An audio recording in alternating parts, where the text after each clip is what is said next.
Alors, on se met en coco.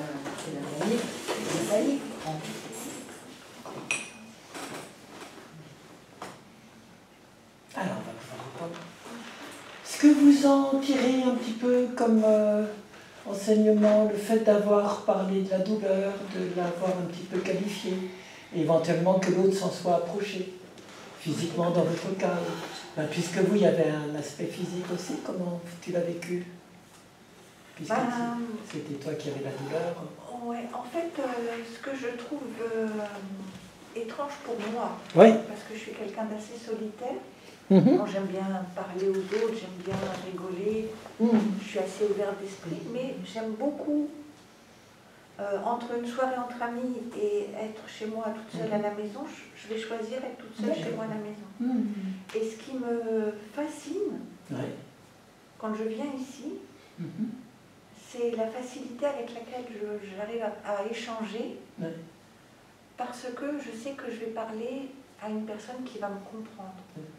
J'ai jamais autant parlé de ma douleur avec mes collègues ou avec ma fille, parce que c'est comme tu disais tout à l'heure, on ne va pas me comprendre.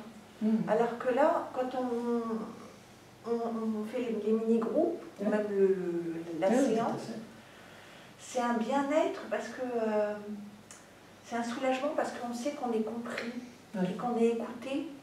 Et puis il y a toujours ces échanges, ah bah tiens, tu as essayé ça, ou peut-être que ceci, ou peut-être que cela.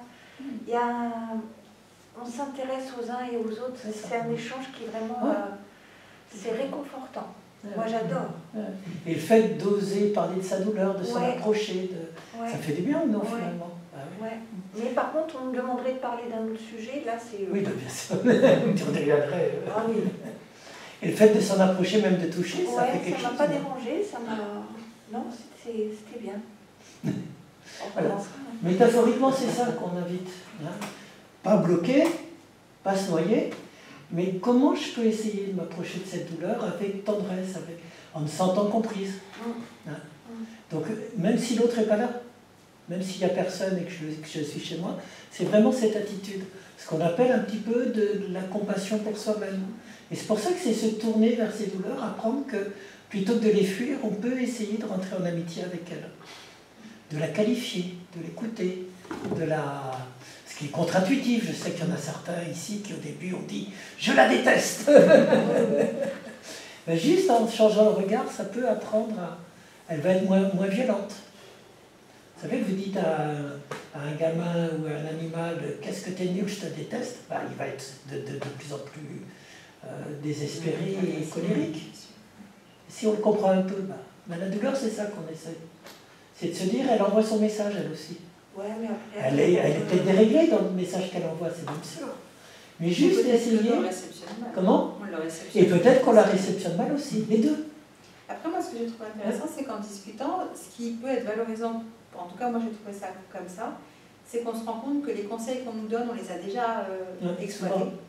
Et que les conseils qu'on donne, la personne en face, elle les a déjà exploités. Donc ça veut dire qu'à priori, on n'était pas non plus dans quelque chose de je me complains, puis j'attends. On a déjà essayé des choses. Et ce qui est proposé avec bon sens par chacun, finalement, il a déjà été essayé. Donc ça veut dire qu'on n'est quand même pas des personnes qui... Enfin, moi, je trouve ça rassurant parce que souvent, notre entourage, il pense qu'on se complaint et qu'on ne fait rien. Et qu'il y a des solutions qu'on n'a pas évaluées ou abordées. Et là, je trouve ça intéressant de voir qu'en réalité, quand on parle entre nous, eh ben, on a tous essayé plein de petits trucs. Alors, on va pas parler, on a même parlé d'actes chirurgicaux, etc. En fait, on a les yeux ouverts sur ce qui est possible et pas. Mais c'est juste qu'aujourd'hui, on est arrivé à un seuil de possibilité qui est à son maximum. Donc, on doit réagir avec cette cohabitation. C'est ça. Et c'est vrai que ça, je suis tout à fait d'accord avec elle. On parle de ça. Moi, la chance, tout est relatif. Moi, la maladie que j'ai, ma fille, elle l'a aussi. Donc, on s'en est rendu compte il n'y a pas très longtemps. Enfin, ma grande fille. Donc, du coup, on se comprend. Mais j'ai quelqu'un qui me comprend. Et comme elle me comprend, des fois, elle va envoyer des messages à la famille en disant non, mais là, quand elle vous dit elle peut pas, elle peut pas. Parce qu'elle va avoir on va l'entendre parce qu'on va dire ah oui, c'est vrai, elle sait de quoi elle parle. Mais elle serait pas là, ou elle est pas là, ou moi je suis pas là pour elle aussi la défendre. Ben oui, enfin, il y a un moment donné. Et je pense que dans la difficulté qu'on a et qui sera toujours difficile, alors ce qu'on fait là, c'est très bien. Mais la difficulté qu'on a qui rendra toujours la chose encore un peu difficile, où il faudra aussi qu'on fasse un travail d'abstraction, c'est l'extérieur. C'est-à-dire, les collègues qui ne vont pas comprendre que vous êtes en arrêt maladie. Enfin, moi, j'ai quand même un directeur qui m'a reproché 2 semaines d'absence où j'étais en...